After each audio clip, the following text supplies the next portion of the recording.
for today's movie review, I'll be reviewing Godzilla vs. Destoroyah, the overall 22nd installment in the Godzilla franchise, and is the 7th and final installment of the Heisei era. And man, there's a lot to cover with this movie because this movie was gigantic in terms of production, the reception it got at the time, and its status quo within the Godzilla fandom. Starting with the production of this movie because I swear, back when I first learned about the production of this movie, way back in middle school, the only two drafts of this movie that existed were Godzilla vs. Ghost Godzilla and Godzilla vs. Bagan, which I will talk about in a little bit. But when looking up production history for the movie recently, it was way bigger than I remember, because apparently there was some kind of book that released a lot more details about the production history of this movie, and the amount of drafts that existed were insane, because the producers really wanted to end on a high note, because, to quote one of the producers, they were running out of ideas and we wanted to end Godzilla being the star of the movie. And so they basically had a proposal tournament in terms of what the final movie was going to be about. And there were so many drafts to this movie that honestly, it could be a video in and of itself, but I'll try to go through each idea briefly, starting with Godzilla vs. Giant Monster Varan, in which the movie would have been about Godzilla and Little Godzilla battling a Heisei incarnation of Varan that would have been depicted more as a powerful apocalyptic beast that served as the harbinger of the end times, that supposedly would have ended on a more uplifting note, with Godzilla surviving as the Earth's hero, along with Little Godzilla. But ultimately, this draft of the movie got scrapped. As for the second draft of the movie, Godzilla Great Naval Battle, the premise to this movie would have revolved around the creation of 3 new sea monsters that were created as a byproduct of various nuclear weapons used in various combat zones around the world. And these 3 sea monsters would have gone on a rampage across the globe to reach Godzilla, since, much like Godzilla himself, these 3 new monsters feasted on nuclear energy, and with Godzilla being the ultimate source of nuclear energy, Godzilla had to fight off these 3 new monsters, while G-Force deployed their latest and greatest weapons across the globe in an effort to save as many humans from the 4 monsters, which included a brand new Mechagodzilla that would have taken on the more serpent-like form because it was a submarine that was designed specifically for underwater combat. And despite the unique ocean-focused setting of the movie and the grand scale of the story, Godzilla Great Naval Battle was ultimately scrapped because the production costs of the movie were too much. And for a third draft of the movie, Godzilla vs. Cyber City, the premise to this one will revolve around certain members of G-Force discovering this dormant artificial fortress that was designed for the sole purpose of killing Godzilla, since it was really more of an elaborate trap. And upon discovering said city, they find a female android that they befriend, who would later merge with a supercomputer, becoming a giant robot called Genocide Jaguar, and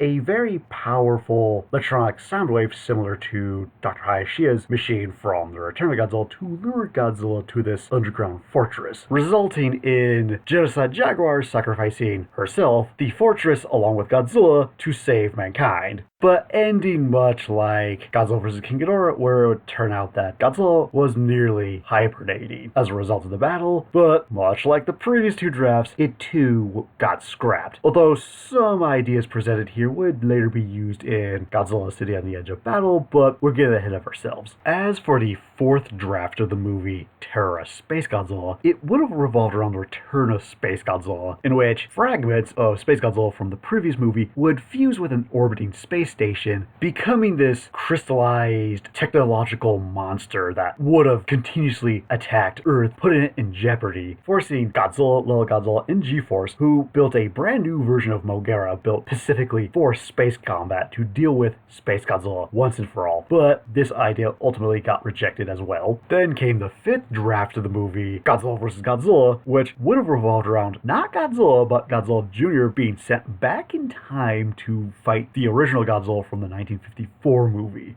Meaning this would literally be the second time a time travel plot would be used for a Godzilla movie. Other than that, not much was known about the actual movie itself, which ultimately led it to also being scrapped. Although, interesting thing to note, this would be the first Godzilla vs. Godzilla storyline to be used before the whole proposal of Godzilla vs. Ghost Godzilla, which I mentioned a few minutes ago. And speaking of Ghost Godzilla, the next 3 drafts are all revolved around this Godzilla vs. Ghost Godzilla concept. Because as production was still underway, the producers felt that they really wanted to make this movie special by tying it back with the original 1954 Godzilla movie. And I know that I'm going to sound like a broken record here, but as I mentioned before, back in middle school, this was the first draft of this movie that I even first heard about. And the only thing I knew about then was that Godzilla fought against a ghostly apparition of the original Godzilla from the 1954 movie. But that was back in middle school, and as time progressed, so did technology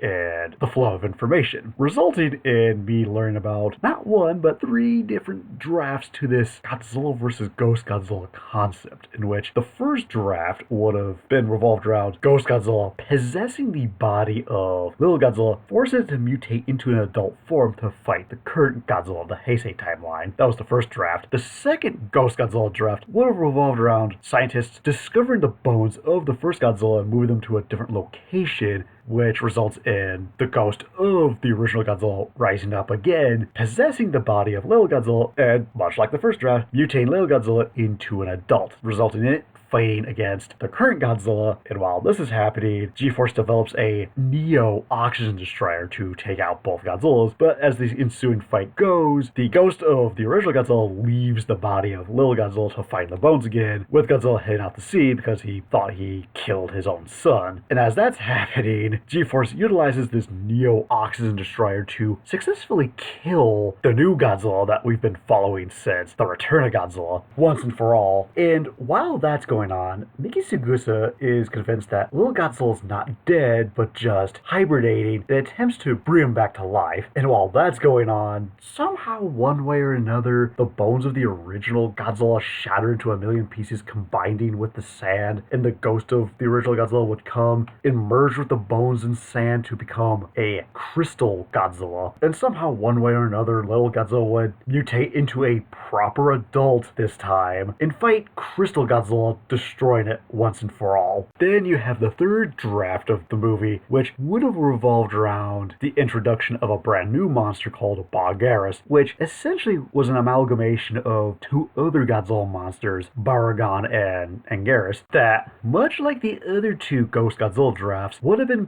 possessed by the ghost of the original Godzilla, mutating it into a brand new monster called Ghost Bargaris. But the ultimate reason why all 3 drafts of Godzilla vs. Ghost Godzilla were scrapped had to do with the fact that this would have been the 3rd time in a row in which Godzilla fought against an opponent that resembled him in some shape or form, with the 2 previous installments having Godzilla fight against both Mechagodzilla and Space Godzilla. And before I go any further, if you recall in my reviews for both Godzilla and Mothra Battle for Earth, along with Godzilla vs. Space Godzilla, I constantly brought up this rather infamous unused monster called Bagan, because the overall 9th draft of this movie would be the overall 3rd Godzilla vs. Bagan script. And this is the draft of the script that I was familiar with growing up, when I learned about in middle school. However, unlike the Godzilla vs. Ghost Godzilla concept, this particular Godzilla vs. Bagan draft is really no different than what I learned about it back in the day, because this particular draft had Godzilla battling Bagan, of course. And somehow, one way or another, the movie would have included the Gotengo from the 1963 science fiction movie, The Atricon, which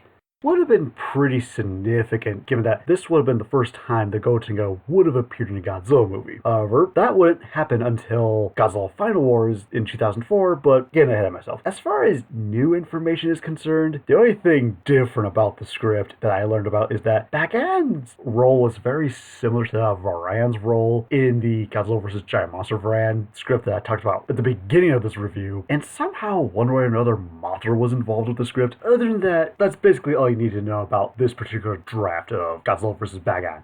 And much like the other 2 Godzilla vs. Bagan drafts, this Godzilla vs. Bagan draft also got scrapped, meaning that this would be the 3rd and final time that Toho would ever consider using Bagan as a future opponent for Godzilla. And since then, this particular take on Bagan has gained a huge cult following. But moving on. And we would get several more drafts after this. One which revolved around Godzilla battling his own son. That one got scrapped. Another one would be Godzilla vs. Biomonster, in which the Biomonster itself is often described as being the Heisei equivalent to the Frankenstein monster, but this drafters group would get scrapped. Then you got Godzilla vs. Super Nuked Godzilla, but much like Godzilla vs. Ghost Godzilla, that one also got scrapped. Then you have Godzilla vs. Deep Sea Life, which would have had Godzilla fight against this sea dragon that proved to be so dangerous that it pushed Godzilla to his limits. And eventually both monsters would be destroyed by G-Force with the creation of a new oxygen destroyer. Then came Godzilla vs. Baraburai, and this is where Godzilla vs. Destroyer was starting to take form.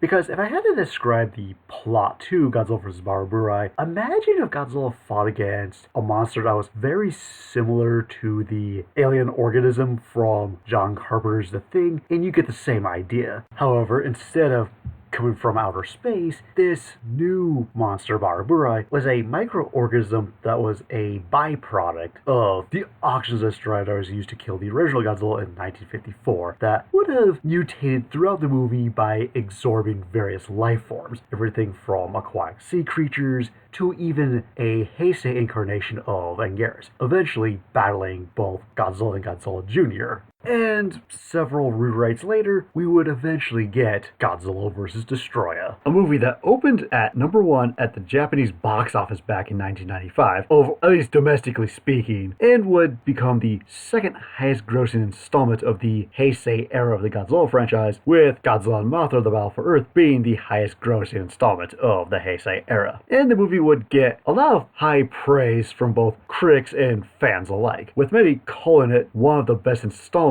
of the Godzilla franchise, at least back in the day. Why I bring this up? Because between 2004 up to 2014, when I started using the internet at a very young age, looking up Godzilla movies and paying attention to what the Godzilla fandom thought of all the movies back in the day, the status quo went something like this. The Heisei era was considered to be the best of all the eras of the Godzilla franchise that existed up to that point, with Godzilla vs. Destoroyah being considered one of the best installments of the franchise, while others considered Godzilla's Revenge to be one of the worst installments. But then, ever since the 2014 Godzilla movie, along with Shin Godzilla getting released, I noticed there's been a huge change within the status quo of the entire fandom. For example, a few moments ago I just discussed that back in the day, the Heisei era of the Godzilla franchise, as in all the movies that started with the Return of Godzilla and conclude with Godzilla vs. Destoroyah, which back in the day was considered the best, is now considered to be the worst era of the Godzilla franchise. And now people are coming out saying Godzilla vs. Destoroyah is actually the worst movie of the entire franchise, whereas Godzilla's Revenge is considered to be a masterpiece. I'm not sure when or why this is occurring, but I just find it to be really odd, to say the least. But anywho, with that out of the way, and I do apologize for this very long intro, but was Godzilla vs. Destoroyah a good way to conclude the Heisei era of the Godzilla franchise? As for the plot of the movie, with the destruction of Birth Island and baby Godzilla missing, G-Force discovers that Godzilla has resurfaced. However, unlike the previous few encounters, Godzilla has developed a condition in which he's absorbed so much radiation that his heart acts as a nuclear reactor, nearing a nuclear meltdown, which could result in the destruction of the Earth itself.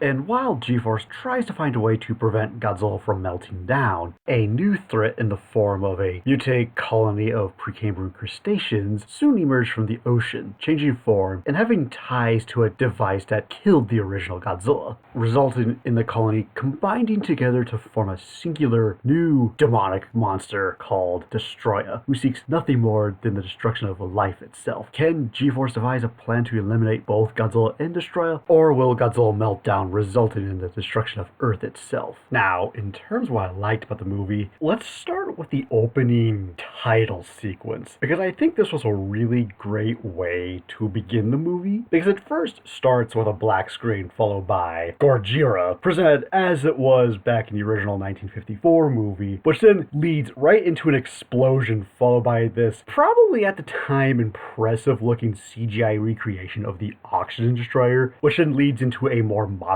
Godzilla title card followed by Destoroyah's name. This to me is not only one of the coolest openings to a Godzilla movie, but by having the opening title open the way it did, also tells the audience that this movie is heavily connected to the original 1954 movie, which I think is very appropriate for this particular installment. And continuing off the opening of the movie, way before the opening title sequence even shows up, I like the usage of the geographical location in which we first see Godzilla in this movie, that being an airport. And there is some significance to this particular kind of location because not only is this the first time we see Godzilla within the context of the movie, but it also foreshadows the climax of the movie, given that Godzilla's main confrontation with Destoroyah occurs at an airport. So in a way, this little sequence foreshadowed the ending of the movie. And by having the movie begin and end with Godzilla at an airport, this performs a book-ending technique, which is something that I don't think has ever been done before in a Godzilla movie. And if you're someone who thinks I'm being kind of crazy with this whole airport thing, just look at the theatrical poster for Godzilla vs. Destoroyah, as in the one that was painted. Right below Destoroyah, he's quite literally hovering over an airport. Need I say more? Another aspect of the movie I liked is the way it subverts your expectations, because given the nature of Destoroyah itself, he's basically the Heisei equivalent to Hedorah in that sense, where here's this monster that goes through multiple stages of its evolution. And this movie so easily could have gone the route of something like 1971's Godzilla vs. Hedorah, or even the original draft before this, Godzilla vs. Burabai, where you have Godzilla fighting Destoroyah at every single stage of its evolution. No, they don't do that here. Instead, they have the combination of G-Force and Godzilla Jr. fight Destoroyah at every single stage of his evolution, and then have Godzilla fight Destoroyah's final form during the last third of the movie, because that is the fight that actually matters as opposed to all the ones that came before it. And much like previous installments of the Heisei era, again, this movie also continues the tradition of Godzilla having some kind of connection with his opponent. In this case, having Godzilla fight against a monster that spawned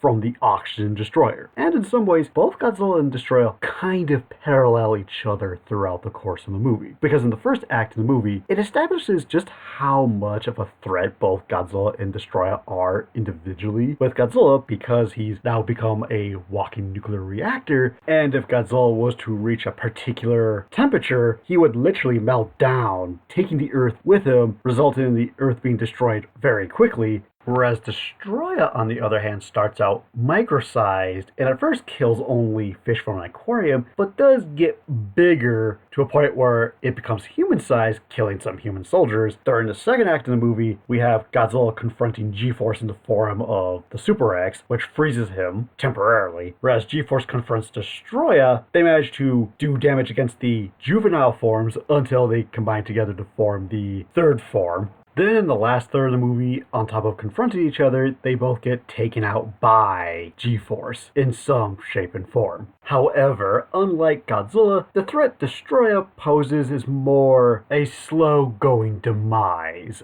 I also like that the giant monster fights are refreshingly mundane, because it simply just comes down to Godzilla and Godzilla Jr. fighting tooth and claw with Destoroyah in some shape or form, with the occasional beam spamming, which is something we haven't seen since Godzilla vs. Biolate. Because I know a lot of people state that between Godzilla and Mothra the Battle for Earth up to Godzilla vs. Space Godzilla, most of the giant monster fights in those movies consist of Godzilla and his titular opponent spamming beams at each other, even though I think it technically started with the climax of Godzilla vs. King Ghidorah. But I've already said my piece on the whole beam spamming tidbit in some shape or form, even though if you actually pay attention to some of those fights closely, there actually is an equal part melee combat in there. But again, already said my piece in the previous reviews. Sure, I will admit, I think the initial fight between Godzilla and Destoroyah could have been handled better in some shape or form, but I thought, at least with that fight, there was a nice balance between melee combat and beam spamming effects. And even though I have a lot more to discuss in regards to the monster aspect of the movie, I'm going to take a little break from talking about the monsters for a little bit and talk about the humans, because one of my favorite human scenes in the entire movie revolves around a simple interaction between Miki Sugusa and this new psychic girl, because it's established that Miki Sugusa is losing her psychic connection with Godzilla. And there's a moment where the new psychic girl states that she can't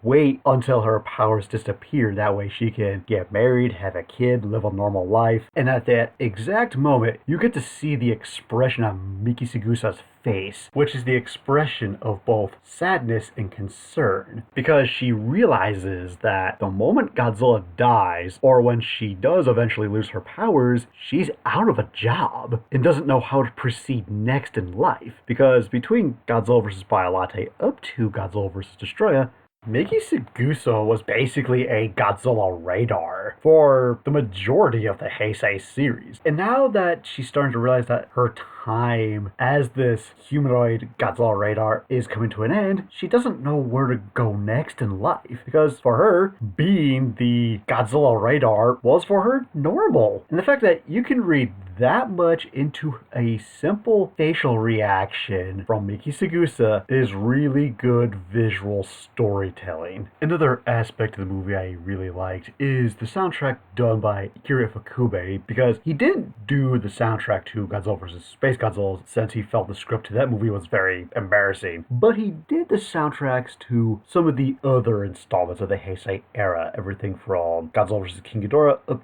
to Godzilla vs. Mechagodzilla 2. And I think of all of these soundtracks he did for the Heisei era of the Godzilla franchise, I honestly put the soundtrack he composed for this movie on par with the soundtrack for Godzilla vs. Mechagodzilla 2, in that sense where not only does he bring back some of the classical themes used in some of the older Godzilla movies, but he also makes a lot of new material to complement the old material. Because if I had to describe this soundtrack in a nutshell, it's tragically bombastic, which I think is very fitting for this movie, given that this movie is about Godzilla dying. And I do find it fitting that Akira Ifukube's soundtrack for this particular movie was a good way for him to conclude his run as a composer for the Godzilla franchise. And why I'm bringing this up, after this movie's theatrical release, Akira Ifukube retired from composing music altogether, which I think is very fitting given that he was literally there when Godzilla was born, so it's only fitting for him to end his career as a composer with a Godzilla movie in which we see Godzilla die. Another aspect of the movie I think worked is the way it's paced, in that sense where the movie doesn't go by too slow, but doesn't go by too fast. It moves at the right length, at least for me.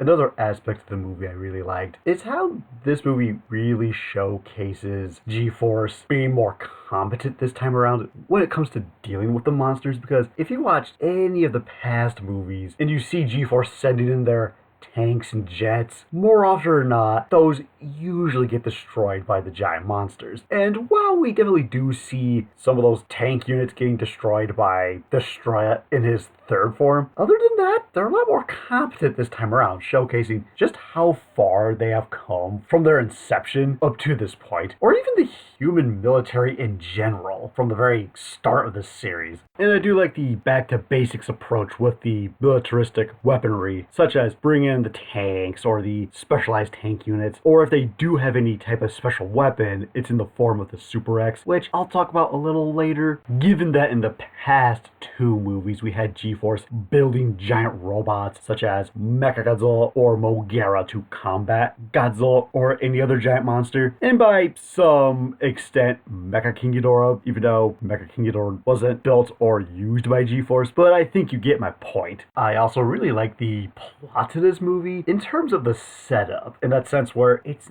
never been done before, because in past Godzilla movies, no matter if it's the Heisei or Showa era, usually you try to have the human characters or military trying to find a way to kill Godzilla. Yet here's a movie where it's about Godzilla dying. In the moment of his death, he takes the Earth with him, forcing the human characters to find a way to prevent him from dying or potentially minimize his death in a way that doesn't destroy the Earth. Because Godzilla in the past several movies, even though he is a destructive force in nature, isn't really this global destroyer. Sure, he can destroy a city, but it usually takes him time to destroy everything else and doesn't hold the world hostage. Yet in this movie, because he has absorbed so much radiation to a point where he's melting down, essentially becoming a walking nuclear reactor about to go off, his death isn't some transitory event. He's a walking catastrophe about to unfold, giving the human aspect of the story a sense of urgency. Sure, you could make the argument that Space Godzilla in the movie before this was also a catastrophe of a global scale, but here's the difference. Space Godzilla is an alien organism trying to take over Earth. We've seen that before.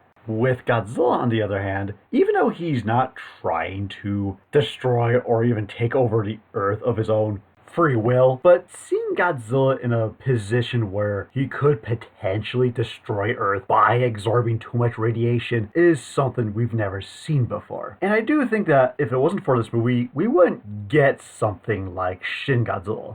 In that sense where Godzilla is a problem, not just for the people of Japan, but for people of the world itself, forcing the main cast of human characters to figure out a way to stop Godzilla in some shape or form. And another aspect of the movie I liked is the pyrotechnics, because pyrotechnics seen in the previous few movies always looked very amateurish from my point of view, whereas the pyrotechnics in this movie look more extravagant, especially during the climax of the movie. That's where the pyrotechnics shine the best, in my opinion. Now, getting back to the monster portion of the movie, starting with Godzilla Jr., because I do like the evolution that baby Godzilla goes through in this movie, in that sense where we literally saw him as a baby in Godzilla vs. Mechagodzilla 2. Then we saw like a juvenile version of him in Godzilla vs. Space Godzilla. And although I actually thought that design was very cute, it looked very out of place for this universe, whereas his overall design aesthetic in this movie actually looks like a product of this universe, and also both looks and acts like a proper son of Godzilla. Although my biggest gripe with him, when it comes to the actual suit actor, is the neck for him looks a little flimsy. But other than that, I think the actual costume used for him is done very well. Although I do have a problem with a puppet version of him that I'll talk about later. And I'll say this much, between Godzilla Jr. and Minya, Godzilla Jr. definitely earns the title of being the son of Godzilla as opposed to Minya. And as for the new monster in the movie, Destoroyah, what a memorable opponent. Because not only do the filmmakers continue the theme of having Godzilla having some kind of relationship with his opponent in each of these movies, but having the idea that you have Godzilla fighting against a monster that spawned from the Oxygen Destroyer is a really cool idea that up to this point has never been done before. And as I alluded to earlier, you could make the argument that Destoroyah is essentially the Heisei equivalent of Hedorah, in that sense where it's a really powerful enemy that took on many forms as the movie progressed. And I do love how unpredictable Destoroyah is in certain scenes, starting with the fight between the Japanese military and the juvenile forms, because I know a lot of people seem to have a problem with this scene because a lot of people compare it to Aliens. For me, I actually really like this scene because of that, because I find it refreshing that here's a giant monster movie, but also showcases that not only do you have to worry about the big skyscraper-sized monster, but you also have to worry about the smaller threats too. And it does add a good dose of horror to the movie, in my opinion, at least during these sequences, giving the human characters a human-sized antagonist that isn't human. Then of course you have the fight between Destoroyah and Godzilla Jr., where it seems to go back and forth between the flying form and its third form, and so on and so forth. And much like Space Godzilla from the movie before this, Destoroyah is also a monster of pure evil in that sense. When you do see him going on a rampage, inflicting pain to either the human cast of characters, Godzilla Jr., or even Godzilla himself, he's not under the influence of any human or alien. He's inflicting pain out of his own malicious intent and enjoys the pain and suffering he causes. And perhaps has done the most damage to Godzilla by killing his son before their big fight, which is something that's never occurred before in a Godzilla movie. Sure, we had Space Godzilla attack Godzilla emotionally by attacking his son, trapping him in a crystal prison, but he didn't straight up kill Godzilla Jr. Although I think the biggest problem with Destoroyah occurs in his final form, because it's one of those things where I think the special effects team put more emphasis on the overall visual aesthetic of Destoroyah as opposed to the actual function of the suit. Because the actual suit itself, when we do see it move around and fight Godzilla, it's super stiff. So if the actual suit was designed a bit better in terms of having more mobility to it, I think the fight choreography for the final confrontation between him and Godzilla would have been a lot different. And there is indeed a reason as to why certain special effects in this movie aren't the best, which I'll talk about later. Now, as for the main monster co-star of the movie, Godzilla himself, starting with his character arc that started back in the 1984 Godzilla movie, The Return of Godzilla, because in that movie up to Godzilla vs. Mechagodzilla 2, Godzilla's overarching story was that he was trying to find a member of his own species, or a substitute member, so he wouldn't be so lonely. But once baby Godzilla entered the picture in Godzilla vs. Mechagodzilla 2, this part of his character arc at first looked like it ended, but then we get to see a little more of that with this movie, because for a good chunk of the movie, the two of them are separated for a bit. And when we do see them reunite together, it's one of the most tragic things, because just as they're reuniting, Destoroyah shows up and wrecks everything, kills Godzilla Jr., making Godzilla mad in the process, and then proceeds to fight Destoroyah. So in some ways, this is perhaps the most emotional we've seen Godzilla up to this point within the Heisei era. And as far as the actual Godzilla suit used in this movie is concerned, this is perhaps the most unique looking Godzilla suit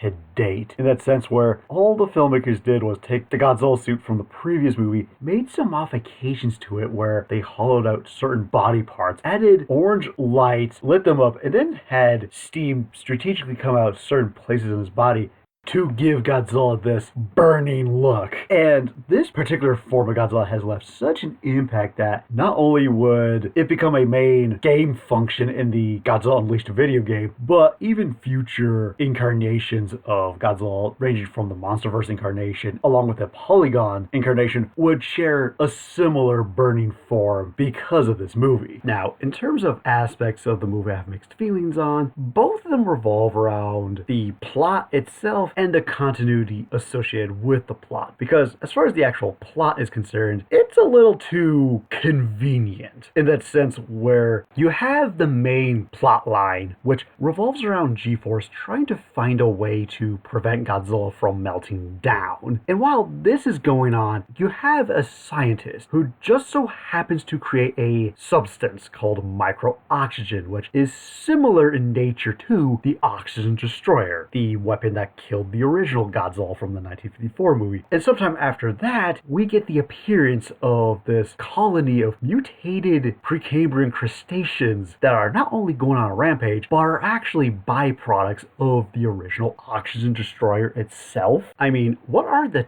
chances that the moment Godzilla begins to take on a new form that results in him dying, we get the sudden appearance of a new monster that's a byproduct of the Oxygen Destroyer that in some shape or form is connected to Godzilla? Astronomical. And despite how convenient some of these plot threads are, I was never really too bothered by how convenient the plot of this movie actually is, because the plot threads themselves are interwoven in a way in which if you were to remove one of these plot threads from the movie, it would just open up a plot hole, and the movie would begin to fall apart. So, in a way, despite how convenient the actual plot of the movie is, it works better than expected. And of course, another aspect of this movie I would like to talk about is the connection between this movie and the original 1954 movie, because one of the high praises this movie usually gets is that it ties back with the original 1954 movie, which is something I can also really appreciate, because up to this point in the Godzilla franchise, both within the context of the show and Heisei series, no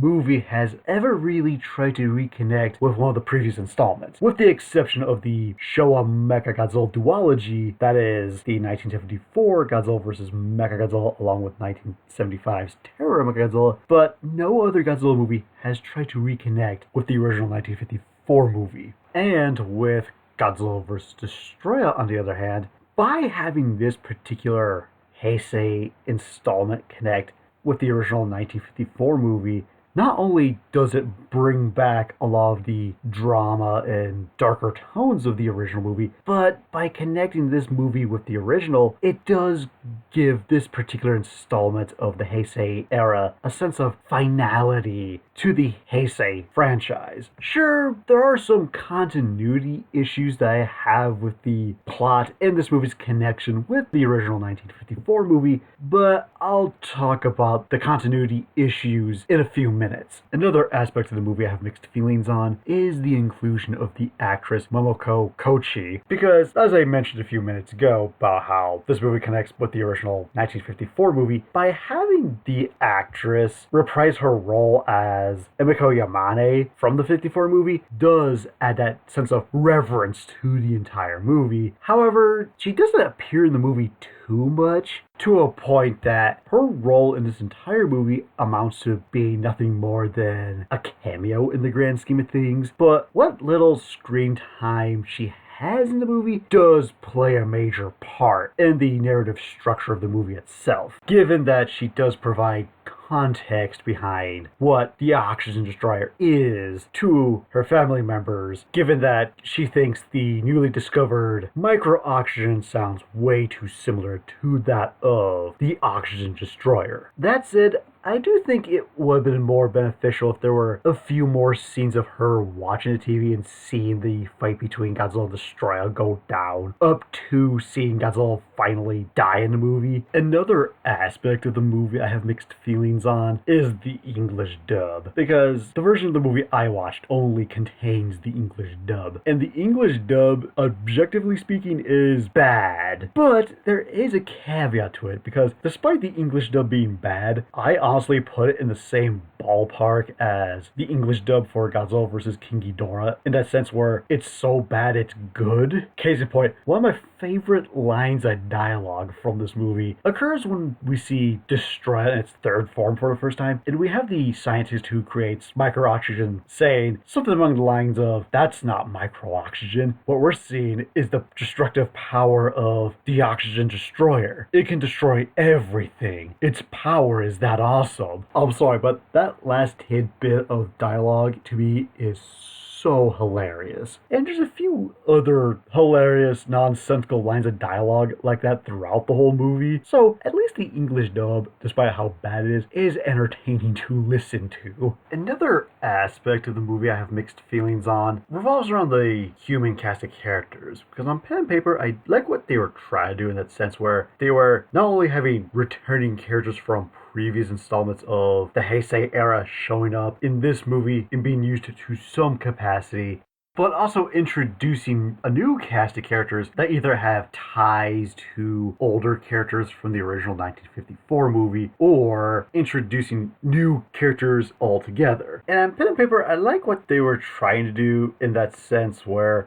you have this new cast of characters seeing the old Vanguard out to eventually replace them within the context of this continuity. The problem is that the writing for the human cast of characters isn't the best. For example, Miki Segusa, who has been a recurring character since Godzilla vs. Biolate, went from being just this support character to becoming more of a major character in the previous two installments. And with this movie, she's now gone back to playing the role of a support character, which to me is very unfortunate given that she was slowly becoming the main human character of the Heisei continuity. Another aspect of the movie I have mixed feelings on is the inclusion of the Super X3, because I understood why, from a filmmaking standpoint, it would be included within the context of this movie, given that it was meant to serve as a nice throwback to the return of Godzilla, in which Godzilla's first opponent within the context of the Heisei series was that of the Super X. And within the context of this movie, it actually makes sense that G-Force would build another Super X type weapon, given that Mechagodzilla and Mogera were destroyed previously. And on top of that, if G-Force ever did create another giant robot, it probably would have made their situation even more worse, given Godzilla's condition in this movie. The problem that stems from the inclusion of the Super X weapon in this movie is that, even though in the English dub they just simply refer to it as the Super X, if you pay attention to the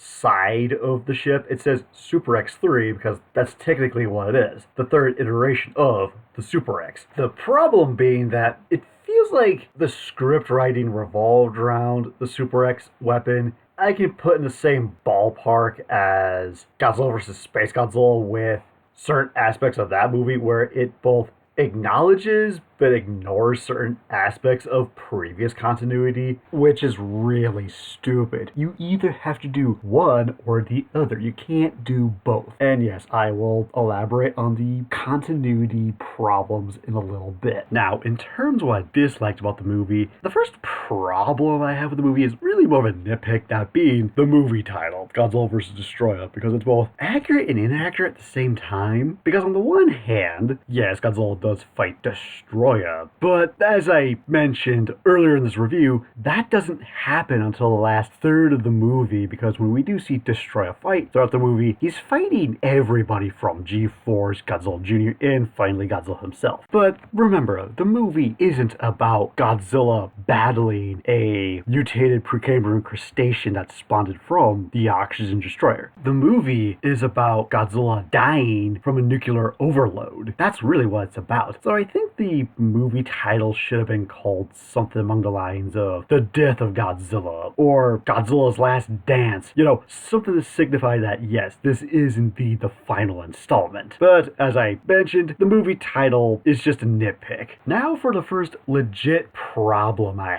have with the movie. As I alluded to a few minutes ago, even though I do love the fact that this movie ties in heavily with the original 1954 movie, however, there is a major problem with this movie's connection with the 1954 movie, that being continuity. Because remember, Godzilla vs. Destoroyah takes place way after Godzilla vs. King Ghidorah, which had the whole time-traveling plot, in which the Futurians went out of their way to get rid of the Godzilla source that would mutate into Godzilla and replace it with the Dorats that would mutate together into King Ghidorah in order to destroy Japan. And this leads into several problems with this movie, because first major problem, much like certain characters within Godzilla vs. King Ghidorah, there are certain characters that recall the events of the original 1954 movie, even though the time-traveling shenanigans of Godzilla vs. King Ghidorah technically remove that movie from existence in some shape or form. And because of the time-traveling shenanigans, Destoroyah's appearance in this movie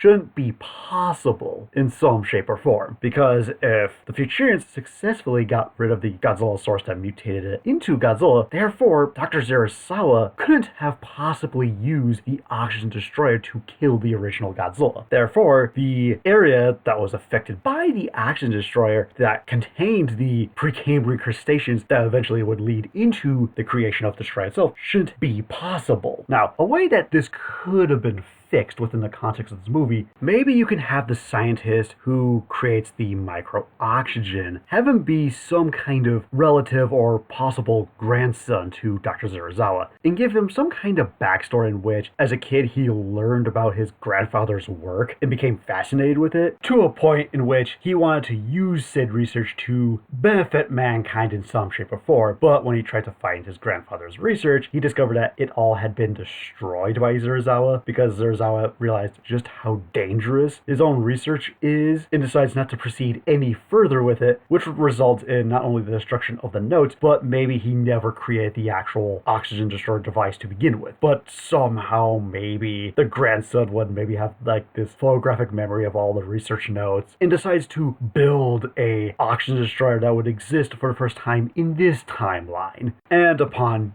testing it, this results in the creation of Destoroyah itself. And I do realize that maybe that's not the best way to fix the continuity in this particular movie, but it does showcase just how damaging the time travel plotline of Godzilla vs. King Ghidorah has on some of the later installments of the Heisei era, with movies such as Godzilla vs. Space Godzilla, along with this movie. And before I go any further, I am fully aware that Toho did give an official explanation behind the time travel plotline of of Godzilla vs. King Ghidorah in terms of why certain people are able to remember Godzilla despite him being erased from the timeline, which they explained it as being a simple time loop. But if you recall my review for Godzilla vs. King Ghidorah, I went into detail as to why that's impossible, and the same logic applies here still. But anywho, moving on. Another problem that I have with the movie revolves around several different special effects used throughout the movie.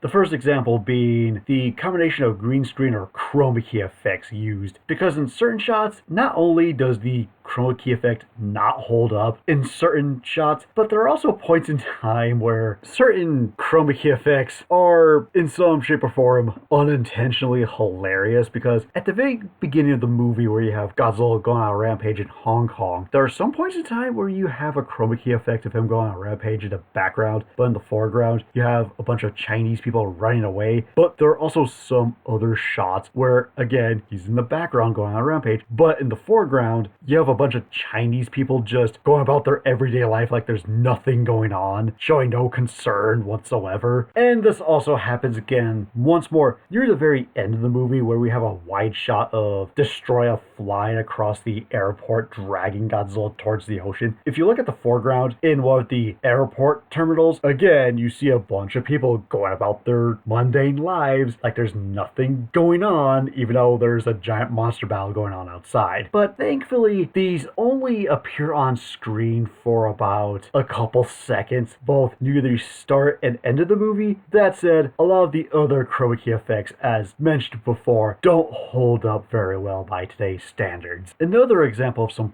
poorly handled special effects occur in the middle of the movie when G-Force is confronting Destoroyah in its juvenile form, because on top of having some poorly handled chroma key effects, when you do see multiple members of the Destoroyah swarm crawling all over the place, there are particular shots where in the foreground you have the G-Force vehicles shooting ice missiles at the Destoroyah swarm, and in the mid to background of the shot you have a miniature of the building, which looks great. But then you have all of these juvenile Destoroyahs moving all over the place, and the quote-unquote puppets they use are not puppets. They're actual Godzilla vs. Destoroyah toys of the juvenile form of Destoroyah being used for these particular sequences. And not only is that really lazy, but that's also really embarrassing, given that this is a theatrical movie and they're using actual merchandise for their own special effects. Of course, there are several other special effects shots that really bug me, but I think the one that really bugs me the most is the puppet used for Godzilla Jr. when he reunites with Godzilla, because the way he's depicted in the movie, on top of having the Godzilla Jr. suit, he's also depicted as a puppet in certain shots. And I understand the reason as to why they used a puppet when you have Jr. reuniting with Godzilla, because Jr.'s half the size of Godzilla, and the actual Godzilla Jr. suit is about the same size as the regular Godzilla suit used in this movie. So I understand why they used a puppet for certain scenes, but the actual Godzilla Jr. puppet, when they have him reuniting with Godzilla,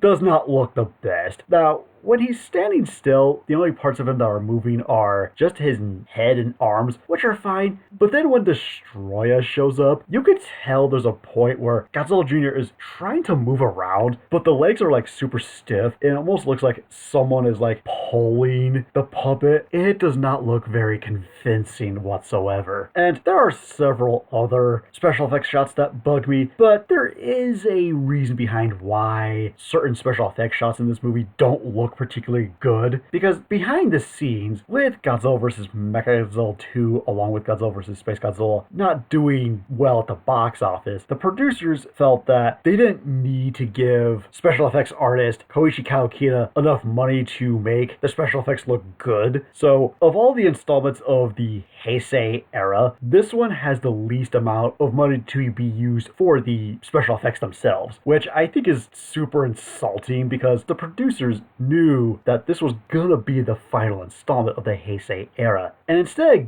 throwing in a lot more money to make the special effects look as good as they possibly can, they don't give the special effects artist enough money to make the special effects look competent in some areas. I mean, to put things in perspective, this movie came out the same year as Gamera, Guardian of the Universe, and that movie looks so much better from a special effects standpoint than this movie ever did. Because, as I mentioned a few minutes ago, because this movie had a lower budget, the special effects for this movie make the movie look less like a theatrical release and more of a made-for-TV kind of movie. Another problem I have with the movie is the way Destoroyah gets taken out. I found it to be very anticlimactic, because right after Godzilla fires his spiral fire ray against Destoroyah, Destoroyah retreats, and then you have G-Force freeze him while he's flying, and then he just falls to the earth and gets disintegrated? I always found his defeat to be very anticlimactic, because he gets killed by G-Force and not Godzilla. Personally, I like the original ending that they had in mind, where just as Destoroyah hits the ground, Godzilla walks over just a little bit, and then Destoroyah rises up once more, but Godzilla proceeds to mercilessly beat the shit out of him as the two of them are being frozen by G-Force. And there is actual footage of this particular ending floating somewhere around YouTube. If it's still on here, I'll leave a link to it in the description down below, that way you can actually watch the alternate ending. And the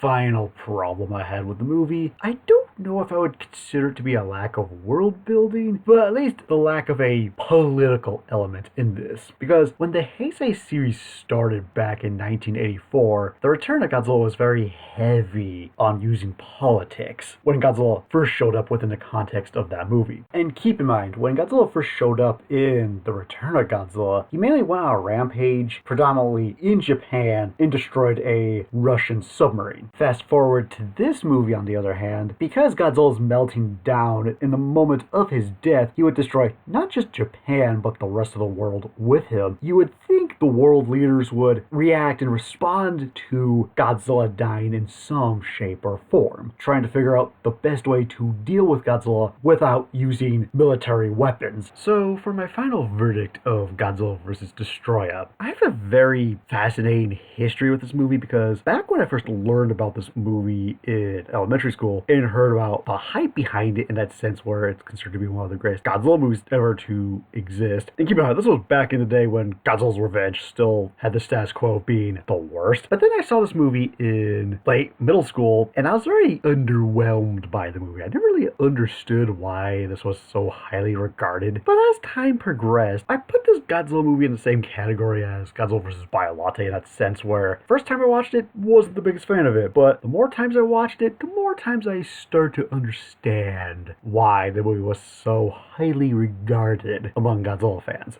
It not only reconnects with the original 1954 Godzilla movie, but also served as a good ending to the Heisei series of Godzilla movies by being a proper conclusion to that particular set of movies. And Destoroyah does make for a great addition to Godzilla's Rogues Gallery in terms of design, origin, and powers. And the actual plot itself, in regards to it being about Godzilla dying, is a very unique plot line for a Godzilla movie. Although I do think the movie does suffer from a combination of slow pacing from the first half of the movie, continuity errors, and some questionable special effects seen throughout the movie. And while I don't consider this movie to be a masterpiece in the same vein as Godzilla vs. Biolate, I do think that Godzilla vs. Destoroyah is a pretty good movie in its own right. So overall, Godzilla vs. Destoroyah is a much better 40th anniversary movie than Godzilla vs. Space Godzilla. And before I go any further, what did everyone else have to say about Godzilla vs. Destoroyah?